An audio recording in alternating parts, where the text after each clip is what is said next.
Regreso en punto y contrapunto. Aunque Evo Morales, expresidente de Bolivia y fundador del movimiento al socialismo, el MAS, alertó sobre una demora en el cómputo de los resultados de las elecciones presidenciales de ese país para esconder el gran triunfo de su partido, la presidenta interina Jeanine Áñez confirmó el triunfo de Luis Arce, el heredero político de Evo. ¿Cuál será su primera acción de gobierno? Dar un bono contra el hambre. Veamos el contexto.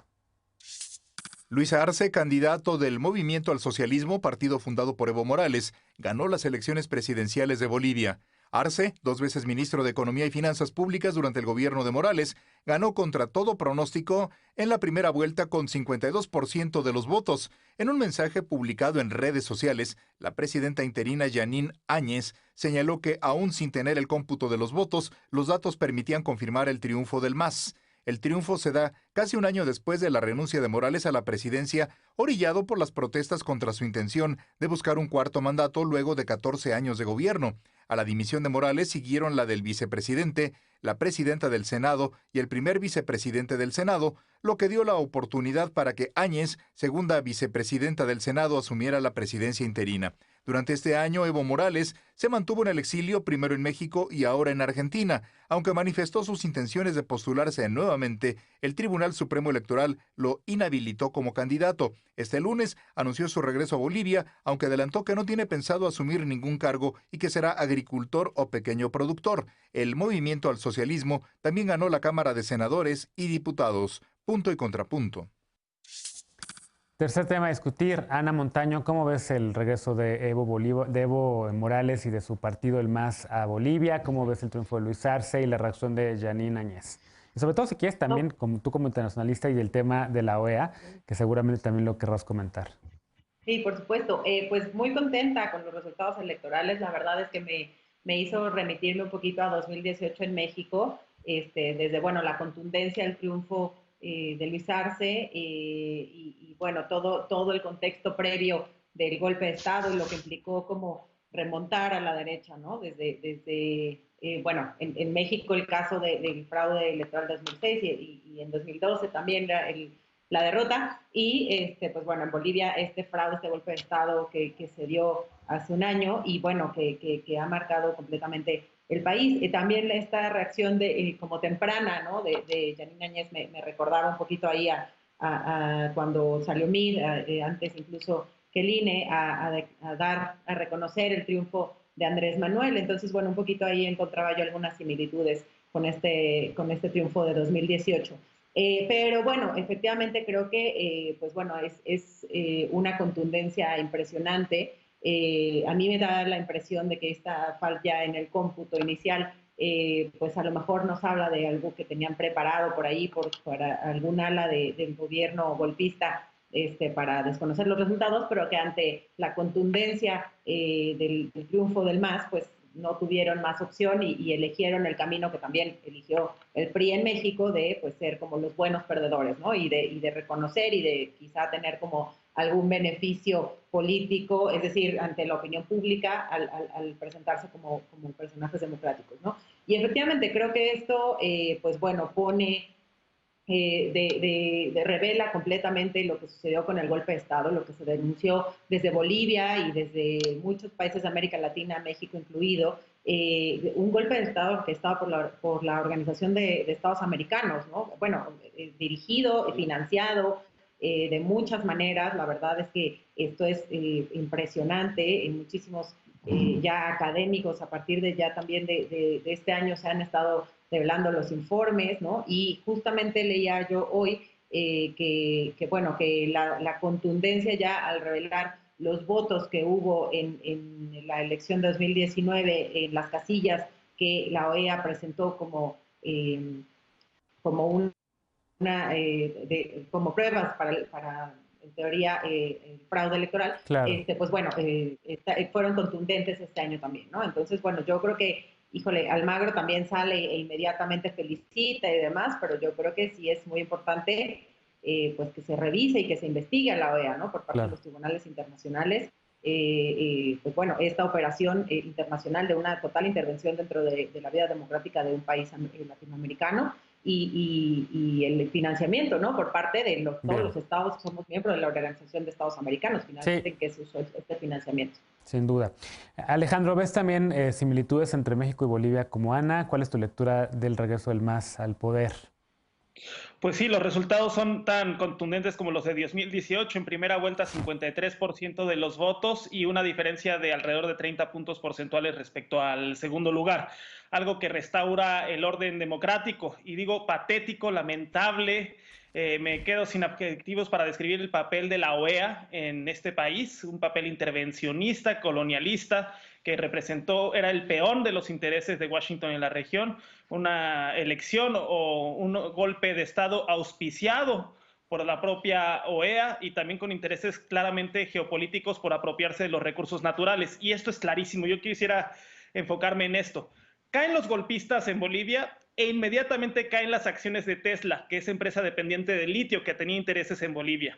Y en julio, Elon Musk, este multimillonario que a veces decimos o nos asombramos, wow, un multimillonario que se viste de pantalones de mezclilla y playera. A ver, no, el tipo es un halcón. Dijo, daremos golpes de Estado a quien queramos, váyanse acostumbrando. ¿Y qué fue lo que el pueblo boliviano dio el mensaje en estos resultados? Pues no, que no quieren acostumbrarse a eso y que en democracia solo el pueblo pone y el pueblo quita. Creo que es un resultado que restaura el orden democrático y el orden constitucional dentro de un país que había sido interrumpido por un golpe de Estado, y creo que reivindica el papel que tuvo México en todo esto. El propio Evo Morales, el principal dirigente del MAS, agradece la intermediación de México porque le salvó la vida. De eso se trataba. Y así como Lázaro Cárdenas, que recientemente cumplió 50 años de muerte, enarbolaba la solidaridad internacional a México como un país que recibía a los perseguidos políticos de la República Española, por ejemplo. Hoy México también fue un país anfitrión que le salvó la vida a muchos bolivianos perseguidos políticos.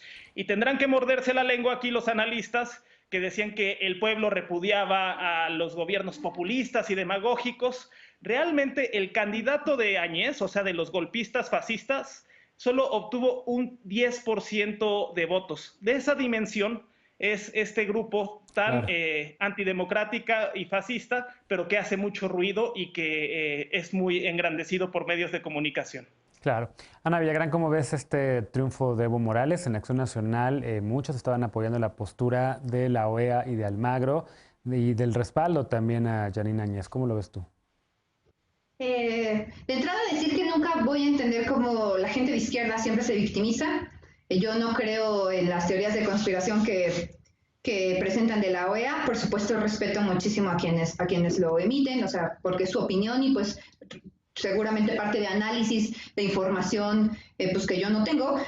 Pero pues esto solo me deja ver una cosa que pues las naciones no aprenden. Al final de cuentas, Evo Morales no es una persona inocente, sí ha actuado, sí ha tenido buenas acciones, pero también recuerden que si fue exiliado y si estaba siendo perseguido de muerte fue porque mandó bloquear las carreteras para que la gente en Bolivia no recibiera alimento. Esto se tiene comprobado en llamadas, no son llamadas falsas, se comprobó que las había hecho él, se obtuvieron gracias a recursos internacionales. Entonces, Evo Morales podrá tener cosas buenas, podrá tener una visión para los menos favorecidos en esta vida, pero no es una perita en dulce, es un hombre que ha cometido crímenes de Estado, crímenes de lesa humanidad, y entonces desde Acción Nacional y muchos otros mexicanos y mexicanas creemos y vamos a seguir sosteniendo que nosotros no tuvimos por qué haber intervenido en eso, porque intervenimos para lo que nos conviene ideológicamente hablando de la cuarta transformación, pero ignoramos otros temas de lesa humanidad como en Venezuela o en otras naciones, ¿no?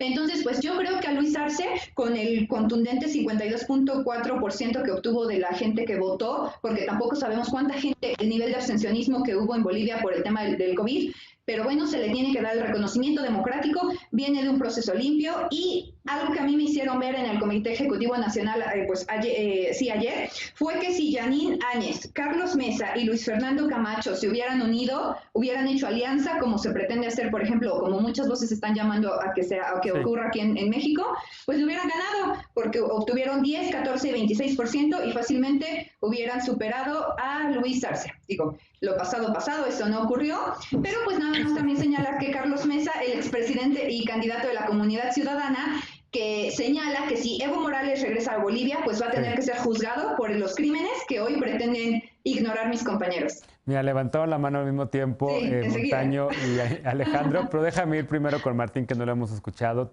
Tu comentario sobre el tema del regreso del MAS a Bolivia. Sí, se vio muy chistoso, se coordinaron.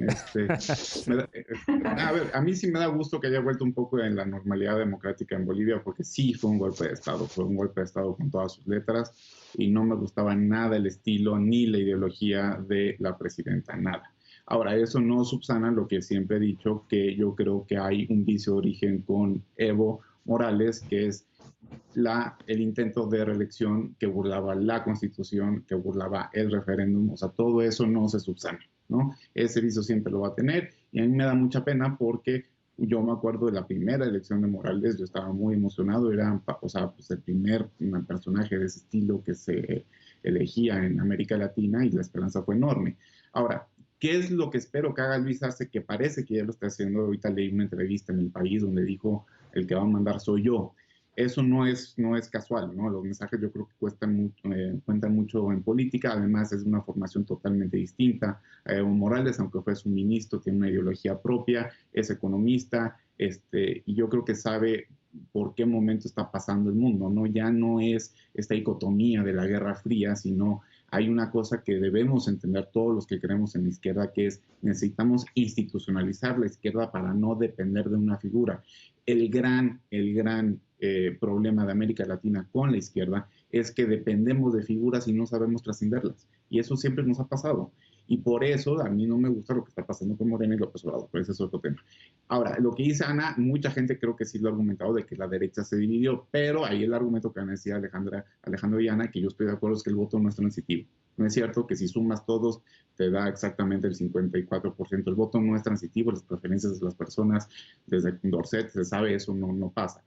¿Qué es lo que espero? Un debate ya no entre la famosa izquierda cubana, bolivariana o una izquierda trasnochada, sino, a ver, entre una democracia liberal de izquierda igualitaria y lo que puede parecer, porque a mí no me gusta que pongan a Bolivia junto con Cuba y junto con Venezuela. Eso yo creo que esos dos modelos deberían de rechazarlo totalmente. Y ahí ponen también a Argentina y también ponen a México. Entonces creo que sí debemos de redefinir exactamente qué es la izquierda en América Latina, y es una oportunidad de reflexionar. Bien, me queda nada más tiempo para un solo comentario. Entonces, Ana Montaño, por favor, querías haber levantado la mano.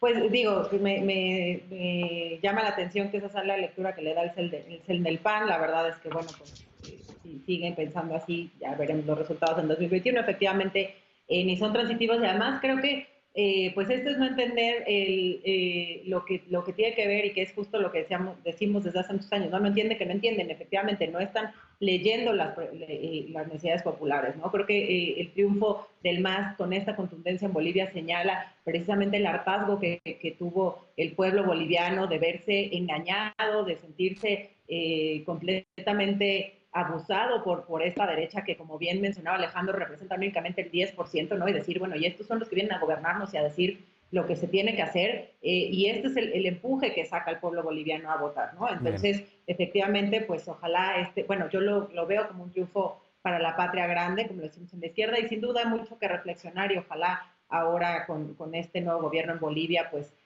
sigamos sumando a la reflexión de izquierda que tenemos que tener para construir gobiernos que puedan durar y que efectivamente se institucionalicen y no queden nada más en figuras unipersonales, ¿no? Bien.